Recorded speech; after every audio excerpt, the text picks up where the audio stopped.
Estoy de acuerdo, obviamente, esas comparaciones no funcionan y tal vez el hecho es comparar eso con el homeschooling de ahora, o sea, el intento de transformar la casa en un aula que a todas luces, por lo menos aquí en México, no ha funcionado, ¿no? Todas las familias están vueltas locas, el tiempo increíble que les solicita el continuar enseñando en casa, porque eso es lo que se les ha pedido a los padres y a los niños, aprender en la pantalla, realmente ha complicado la vida tremendamente y hay una profunda desigualdad en la estrategia en mi país, por lo menos. Espero que haya, con esta idea de continuar enseñando fortalecer los lazos pues entre maestros y su comunidad de frutos. Entonces, ¿cómo comparar? Pues, o sea, la diversidad es enorme, creo que sí hay formas de decir, aquí funcionó de otra manera, acá no. Si quieres, abordo eso en la siguiente ronda. Bueno, volviendo un poco a la idea de este pensar históricamente el presente de la escuela, ahora desde el punto de vista de lo que podríamos llamar el propósito, la función social, la atribuida a la escuela, bueno, ha circulado mucho por la Argentina una entrevista al pedagogo Melier, eh, muy interesante, muy provocadora. Esas sesiones que a uno ayuda, a uno a una lo ayudan a pensar, ¿no? Y entre las afirmaciones que Merier vierte en esa entrevista, hay una que dice lo siguiente, la voy a citar, ¿no? La institución escolar ya no se ve como una institución capaz de reencarnar el bien común, ¿no? A propósito de reinventar, de reencarnar el bien común. Dice, la crisis de la escuela es sobre todo una crisis de confianza en una institución que ya no acompaña aquello que buscamos para nuestros hijos. Final de la cita y inicio de la pregunta. ¿Qué significa o cómo podemos pensar escuelas que sean buenas o que respondan a los intereses individuales, ¿sí? Pero que al mismo tiempo sean tan buenas o que respondan de la misma manera a los intereses del conjunto de la sociedad? ¿Es posible lograrlo a través de un formato único? ¿Cada escuela debería adaptarse según los criterios de las comunidades a las que atiende? ¿Por dónde creen que podría ir alguna idea, alguna reflexión al respecto? Marcelo. Qué paquete que nos has lanzado. Primero, cuando uno no sabe muy bien qué decir, lo primero que hace es atacar la pregunta, ¿no? Y es lo que voy a hacer en este momento. Cuando Merieux, un pedagogo que yo, digamos, admiro mucho, es más, él es activo en la política y es miembro de la familia política de la cual yo soy también en Europa y tenemos mucho, pues, se puede tener muchos acuerdos en muchas cosas, pero cuando él dice nuestros hijos, ¿sí? Siempre hay que ser nietzscheano en esto. ¿Los hijos de quién? ¿Quiénes son nuestros hijos? ¿Son todos los niños? ¿O les está hablando él a las clases medias educadas, que es la audiencia, ¿no? A las clases medias educadas, medias bajas, medias altas, etcétera, que tienen, digamos, una serie de ansiedades con respecto al rendimiento escolar y, digamos, participan de aquello que Agnes Van Santen, digamos, describió muy bien, que es como la fuga de estas clases medias, incluso muy progresistas, y que yo, de la escuela pública francesa, ¿sí? Tienen muchos complejos de culpa de irse de la escuela pública. Esto en Buenos Aires se lo ve en todos lados. Mucha gente decía, no deberían ir mis hijos a la escuela privada, pero van a la escuela privada. Entonces, ¿quiénes son los hijos de los cuales se está hablando aquí? Yo creo que no, hay muchos lugares donde, por lo menos muchos lugares donde la escuela es central en la construcción de lo común. Este tipo de discusiones de la segmentación, digamos, del extrañamiento de diversos sectores sociales porque van a diversos tipos de escuela, es algo muy urbano, por empezar, ¿sí? Si estamos en un pueblo pequeño que tiene una escuela, ahí hay otra construcción, hay otra situación.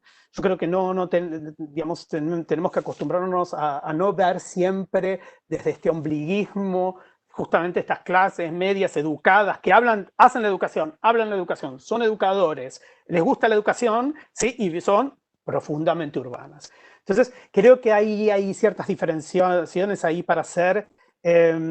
Yo creo que es cierto que lo común tiene como una crisis importante, no en sí mismo, creo que mucha gente sigue teniendo expectativas al respecto, ¿sí? Pero lo que se ha visto en una serie de diagnósticos es que la construcción del aprendizaje en común por lo menos no es aquello que los programas de estudio prometen que van a ser, que son como una especie de contrato. Si vienes aquí, te quedas tantos años sentados aquí, vas a aprender más o menos este tipo de cosas. Y sabemos que no es así. Creo que eso ha sido una hipoteca para esto de sentarse, ¿no? Esa utopía del siglo XIX, ¿no? No solo Sarmiento, sino los reformadores norteamericanos lo decían, el niño pobre y el niño rico sentados en el mismo banco escolar. Eso es la república, se lo digo a los republicanos argentinos, ¿sí? Que sus próceres decían en el siglo XIX el niño rico y el niño pobre en el mismo banco escolar. Nadie es hoy tan republicano como en ese momento. Si bien esa idea de comunidad quizá está un poco en crisis, no significa que las aspiraciones, incluso estas clases medias educadas que tienen muy mala conciencia que mandan a sus hijos a la escuela privada, no apuesten, si hay una buena oferta, a que la escolaridad y lo común vuelvan a articularse. Muchas gracias, Marcelo. Interesante, provocador. Elsie. Una pregunta muy complicada y cargada, ¿no? Obviamente. Yo creo que si es un espacio de construcción de lo común en sí misma la escuela, independientemente de lo que se propone, ¿no? Si lo comparamos con familia, con calle, con templo, con mercado, con muchas otras cosas en nuestra sociedad, la escuela sí da esa apertura a que los sujetos que se encuentran ahí construyan algo en común. Y lo hacen, y también hacen lo contrario, construyen distinciones. Pero yo quisiera también decir que hay un problema de fondo que es, pensamos en el sistema escolar como homogeneizante siempre, como que el problema es este sistema único para todos, con el mismo programa nacional, con una misma formación docente, etc. Pero históricamente el sistema educativo no solamente ha homogeneizado, también ha, como decimos los antropólogos, organizado la diversidad. También ha creado todos los canales, todas las jerarquías, inventaron la vía académica, no la merecen todos, nació la educación vocacional, la especial, la educación rural separada, la indígena separada, y ahora se habla mucho de inclusión como meta, pero hay que estar alertas a los mecanismos reales de exclusión del propio sistema, ¿no? Que profundizan esa desigualdad.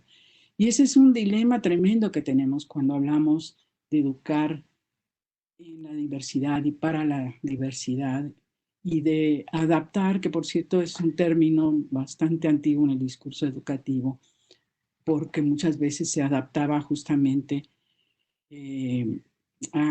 decían los educadores en las colonias, adaptar al nivel de evolución civilizatorio de las poblaciones, es decir, bajarle.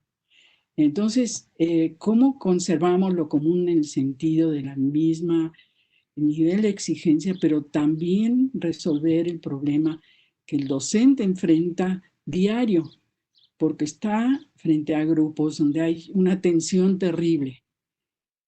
Supuestamente trabaja con grupos homogéneos, grados, pero en realidad esa idea de un grupo homogéneo es una ilusión, como nos lo ha recordado Santos, ¿no? Siempre los grupos son heterogéneos y sin embargo los programas y la creciente obligación de seguir el programa no dan ninguna posibilidad en realidad para que los maestros puedan trabajar de otra manera, de una manera cíclica, donde sea incluyente, donde realmente puedan trabajar un mismo conocimiento e irlo trabajando de acuerdo a donde estén los chicos de su grupo.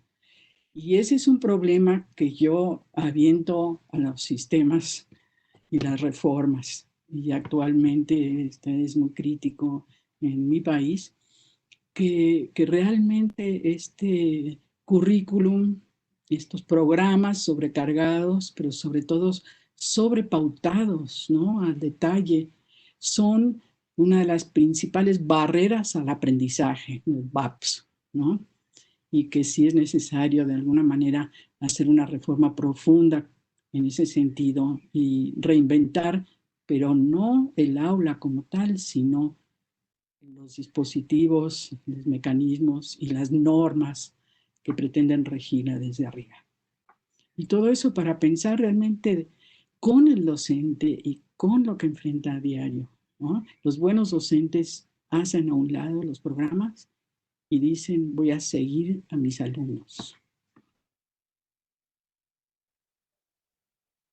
Marcelo, ¿algo más para sumar a este punto? Quizás dos notas al pie de página las llamaría. Digamos, lo común y lo homogéneo son dos cosas diferentes, ¿no? Si fuéramos todos homogéneos, lo común sería lo general, en realidad. Si fuéramos todos iguales, ¿ya? Lo común ni lo percibiríamos, porque somos todos completamente iguales. Justamente la construcción de lo común es que se superponga con lo individual, lo cultural, lo de los pequeños grupos y las pequeñas comunidades. O sea, lo común no hay que verlo como una cuestión absoluta, nunca se vio como una cuestión absoluta, sino por lo menos momentos comunes, tiempos comunes, espacios comunes. No es que los niños salen de la escuela y siguen viviendo todos juntos todo el tiempo y construyen un común en toda su biografía, pero sí que hagan la experiencia de lo común. Creo que eso es algo que los reformadores escolares modernos de todas las calañas y ideologías del siglo XIX veían eso como una palanca muy fuerte para producir eso que llamaban sociedades modernas, ¿sí? Por otro, y la segunda nota a pie de página quizás tiene que ver con que lo que quizás mirando ahora la cita de Murier por segunda vez, quizás lo que algunas personas que se van de la escuela, algunos grupos que dicen la escuela no sirve más, la escuela no tiene más estas funciones, en realidad lo que están articulando es una especie de deseo de distinción tan fuerte, ¿sí? Que ni siquiera una escuela jerárquica y discriminadora lo puede resolver, ¿sí? Digamos, sabemos que hay escuelas que conducen a unos ciertos certificados o que tienen mejores resultados que otras, etcétera. Y la gente que se retrotrae a la escuela, más allá de que algunos tengan cuestiones religiosas, etcétera, una variedad de motivos, pero hay algunos que lo ven como la última distinción, ¿sí? Retirarse de ese lugar de la construcción de lo común y digamos, refamiliarizar las relaciones sociales. Eso es algo peligrosísimo, claramente, porque justamente las sociedades modernas, con todos sus problemas y sus crímenes, son sociedades donde esos lugares de lo público, lo común, digamos, tenían un rol preponderante. Sin familia no se construye lo público y lo común, pero la refamiliarización absoluta del aprendizaje de las relaciones sociales, sabemos que tiene casi un gesto quizás incestuoso.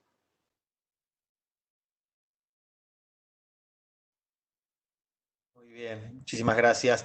Elsie, no sé si quieras sumar algo, si no, pasamos a la última. Sí. A la última. Vamos. Bueno, para cerrar, de nuevo, junto con agradecerles profundamente el tiempo, la palabra, la inteligencia con la que también nos ayudan tan generosamente a pensar, a abrir perspectivas. precisamente eso, compartir una perspectiva sobre esto que se está instalando como un modo nominal de llamar la nueva normalidad que vendrá, la nueva normalidad que dejará la pandemia y que, bueno, yo en lo personal prefiero llamar un escenario post-pandemia. La pandemia pasará y muy probablemente quede un escenario en donde probablemente muchos, las grandes mayorías, los sectores sociales más postergados de nuestros países van a sufrir mucho más las consecuencias o los efectos de eso, de la post-pandemia que otros. Frente a ese probable escenario y bueno, con la misma intención también de poner en escena el saber que nos da también la historia, que es un saber más, no es la madre de los saberes, pero es un saber que nos da una perspectiva de cierta distancia, de cierto modo de poder leer los acontecimientos del presente con la experiencia a veces, con la importancia, con los aprendizajes, tal vez, que nos da la historia. Bueno, desde ahí invitarlos a que nos comentaran una idea, que nos compartieran una idea sobre cómo ven en clave educativa ese escenario post-pandemia. No sé quién de los dos quiera comenzar. Él, si te ceden la palabra, dice Marcelo. Bueno, todavía mucho que decir sobre eso, obviamente. Un historiador que admiro mucho es Antonio Binau, de España, y él ha remarcado cómo los reformadores tienen una especie de amnesia histórica y siempre trabajan así como con una idea de reinvención que es borrón y cuenta nueva, que ya hemos dicho, no es ni posible concebirlo, ¿no? Y sin embargo, creo que mucho de eso está pasando actualmente con la apuesta hacia la digitalización, ¿no? Insisto aquí nuevamente que la pantalla no es escuela, que lo esencial es presencial, ¿no? Y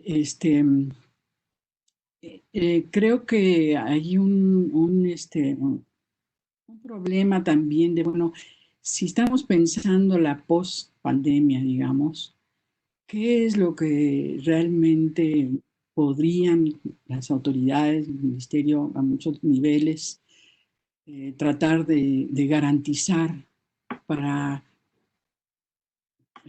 acabar con la desigualdad desde lo escolar, por ejemplo, o simplemente para que las escuelas se puedan reivindicar como lugares también de aprendizaje profundo y consentido, ¿no? Y en ese caso yo creo que sí hay cuestiones importantes a pensar. Ya sugerí uno, que es esta necesidad de pensar en un currículum pues tipo espiral, como lo decía Brunner, que además una de las cuestiones que ha revelado este momento es una tremenda sobrecarga de tareas que le han caído a los maestros, a las familias. Es decir, se está externalizando el gasto en trabajo y además en efectivo hacia las familias, de las obligaciones realmente escolares. No sé si eso suceda en su país, pero en México es una queja constante, ¿no? Y en ese sentido yo creo que parte del problema es que no se ha respetado realmente el tiempo docente frente al grupo. También los maestros se quejan muchísimo de la creciente carga burocrática y papeleo.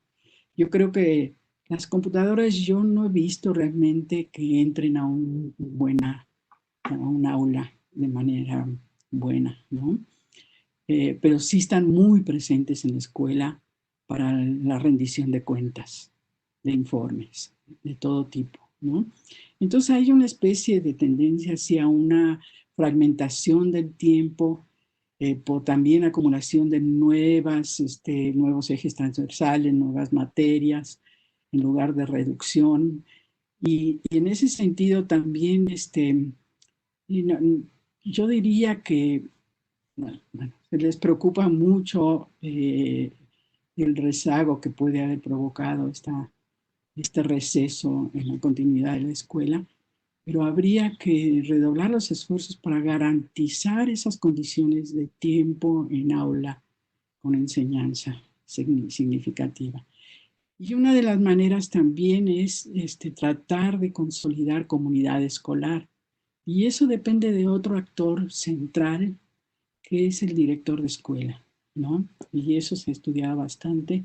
Su papel, que recientemente se está convirtiendo en gestor, realmente tiene que ser de liderazgo pedagógico y de acompañamiento pedagógico y de tratar de reconocer que el aprendizaje de los niños depende no de un solo maestro, sino de toda la comunidad, ¿no? ¿Qué más? Bueno, garantizar para contrarrestar esta desigualdad provocada por la misma institución escolar, porque también se habla mucho de la desigualdad de capital cultural, situación socioeconómica, etcétera, pero sí hay esa desigualdad que está a cargo de las propias instituciones. ¿Cómo garantizar realmente las condiciones mínimas de funcionamiento de la escuela, ¿no? Realmente hacerse cargo de lo que se necesita. Ahora casi la mitad de las escuelas de México no tienen agua. Ya no hablemos de conectividad, ¿no?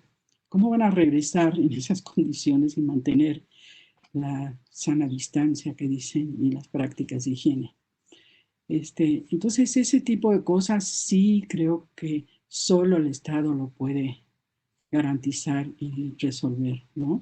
Junto obviamente con el mínimo de condiciones materiales, de libros, de materiales didácticos, etcétera, que requieren los maestros.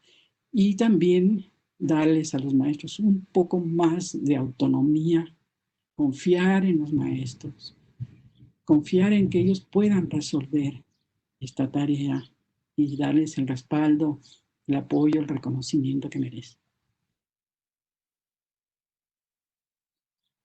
Muchísimas gracias, Elsie y Marcelo. Bueno, entramos como campo donde, bueno, hay un saber que conocemos de la sociología de la educación, de la investigación escolar, de la antropología escolar, y hay elementos que tienen que ver con esto de predecir, etcétera, que son casi de ciencia ficción. Entonces, si tenemos algunas licencias poéticas ahora, quizás para decir, creo que lo que dijo Elsie son todos elementos centrales, pero quizás hay como aspectos realmente desafiantes. ¿Por qué? Las escuelas se decía en el video que pasaron al principio, por primera vez en la historia del sistema educativo argentino, se interrumpe la actividad escolar, etc. Probablemente en México haya habido algunas interrupciones, por ejemplo, en los conflictos durante la Revolución, etc. En Alemania, por favor, ¿no? Ya hablemos de 2 guerras mundiales, etc. ¿Qué habrá pasado con la peste negra en la Edad Media? De eso sabemos muy poco, ¿no? Etcétera. Pero seguramente ha habido esas interrupciones y la escuela volvió, ¿sí? Quizás volvió igual, quizás volvió transformada, ¿sí? Pero acá está. O sea, hemos tenido ya experiencias de discontinuidades. Entonces, hacer como un discurso o entre catastrofista o maximalista que a veces está, por ejemplo, en esta palabra de la reinvención, ¿no? Lo decía muy bien él, sí, se reinventa un poco todos los días. Nunca es exactamente lo mismo, ¿no? Creo que no es algo que tenga que ver con la experiencia colectiva que estamos haciendo. Sí, esta es una pandemia como nos la imaginamos. Esto es que en 1 o 2 años habrá una vacuna, la vacuna será accesible para todas, todas y todos, ¿sí? Y que se podrán generar las relaciones de copresencia, las cuales hablaba Elsie, que son fundamentales. Si esto, y esto es lo que yo creo que va a pasar básicamente, si digamos, tenemos una situación en la cual, qué sé yo, una pandemia viene con la otra porque los animalitos se están vengando digamos, nuestra invasividad y nos mandan unos virus, entonces entramos en un modo de ser pandémico. A largo plazo, ahí retiro lo dicho, ahí puede haber, digamos, cambios fuertes y quizás la definición de una nueva normalidad. Dos cosas, digamos, no tengo realmente información de lo que está pasando en Argentina, pero lo que yo ya vi, porque ya hay algunos pequeños resultados de más o menos sistemáticos que ha pasado en esta situación excepcional, que han hecho los docentes alemanes con condiciones, digamos, materiales mucho más confortables que los docentes en toda América Latina y en muchos otros países. Básicamente dos cosas. Han intercambiado con sus alumnos vía email, o sea, una tecnología del siglo XX, ¿sí? Será con una computadora, pero para lo que es las nuevas generaciones, un email es casi como escribir una carta manuscrita, ¿sí? Por email. Y la segunda gran técnica que ha aparecido, estoy generalizando, por supuesto no va a ser lo mismo antes de dar el examen de bachillerato que en el primer grado, etcétera, es trabajar las famosas fotocopias de ejercicios, ¿sí? Que se van distribuyendo a los niños, se las mandan o escaneadas o en algunas escuelas incluso, sabiendo que no todo el mundo tiene una impresora en su casa, etcétera, ofrecían de que la gente las fuera a buscar a las escuelas. Es interesante, o sea, veremos si esto es una buena o una mala solución, todavía no lo sabemos, ¿sí? Pero lo que tenemos es vemos, digamos, una serie de tecnologías que han sido recibidas por los docentes, no son las que se imaginan muchos de los gurúes de la transformación escolar, pero digamos, se han manejado. Para mí una gran tecnología que se ha impuesto en lo escolar, no sé si tanto en Argentina, pero acá en Alemania, es la fotocopiadora. ¿Sí? La fotocopiadora es el gran ausente de nuestras investigaciones sobre los cambios tecnológicos en el aula, o sea, que haya una fotocopiadora en la escuela, ¿sí? Digamos, el lugar del libro es diferente, la diferenciación de los ejercicios que se le da a un grupo, al otro, a un niño, al otro, da una flexibilidad que el libro, digamos, en conjunto quizás no ofrecía tanto. Todos estos cambios se han estado dando durante mucho tiempo, quizás ahora se aceleran algunos, ¿sí? Pero sí, la pandemia es una pandemia de este estilo y no hay nada de este estilo de que en 1 o 2 años la vamos a vencer, ¿sí? Y digamos, yo creo que va a ser así. Creo que los formatos escolares, en plural, van a continuar teniendo sus historias, sus cotidianidades, sus pequeñas transformaciones, etcétera, y que, digamos, esta sensación de estado excepcional que estamos viviendo, ¿sí? La humanidad ha tenido tantos estados excepcionales de diversísimo tipo, ¿sí? Y acá está la escuela todavía, ¿sí? Buena, mala, mediocre o como la quieran. Entonces, digamos, la nueva normalidad va a ser una normalidad con escuela. Bueno, volverá a la escuela. Para citar también a un amigo nuestro en común, al profesor Pablo Pinó. Pablo siempre dice, ¿no? La escuela puede ser injusta, puede ser, como decía recién Marcelo, buena, más o menos o mala, pero el mundo sería infinitamente más injusto si no hubiera habido escuelas, ¿no? La escuela se han procesado derechos, se han ampliado los derechos de los grandes sectores de la población. La escuela, por lo menos la escuela moderna que nosotros conocemos, ha cambiado esa lógica de la educación como privilegio a la educación como un derecho y hasta como una obligación de parte de los padres para enviar a sus hijos, a sus hijas a las aulas. En definitiva, entonces, es un poco esto lo que nos va a mantener, creo que pensando, reflexionando en este tiempo de pandemia, como lo estábamos haciendo también antes. Estas reflexiones, estas ideas no empiezan hace 60 días, vienen de mucho antes y seguirán. Ojalá que saliendo de la pandemia podamos renovar nuestros compromisos, que los tenemos, académicos, políticos, intelectuales, en el día a día, para hacer de nuestras escuelas más democráticas, escuelas más igualitarias.